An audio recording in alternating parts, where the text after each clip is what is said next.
भाजपने विधानसभा निवडणुकीत माझ्या घरातील व्यक्ती फोडला, आता खासदार राजाभाऊ बाजे यांच्या कुटुंबातील व्यक्ती फोडला।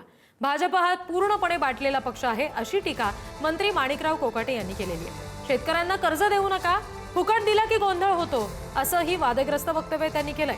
मंत्रीपद दिलं तरी मी खरंच बोलणार, असंही कोकाटे म्हणाले। खरं म्हणजे मी आज संपूर्ण महाराष्ट्रामध्ये फिरत असताना महाराष्ट्रामध्ये लढाया फक्त आपसामध्येच आहे, म्हणजे युतीमध्येच जास्त लढाया।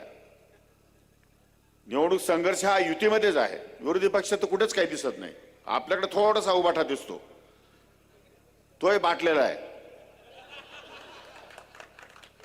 आणि बीजेपी तर पूर्णपणे बाटलेली आहे। बीजेपीचं काहीच राहिलं नाही, इकडून फोड तिकडं फोड, इकडून फोड तिकडं, फोडाफोडीमध्ये त्यांचं आयुष्य चाललं, आणि जुने बिचारे कार्यकर्ते घरी बसले। मी माझी भावना ती आहे, मुळात कृषी मंत्री असताना मी त्यावेळेस हेच म्हणतो, तो आजही माझं हेच म्हणणं आहे की शेतकऱ्यांना कर्ज या ठिकाणी देऊ नका। शेतकऱ्यांना 70% 80% या ठिकाणी त्यांना या अनुदानावरती योजना द्या।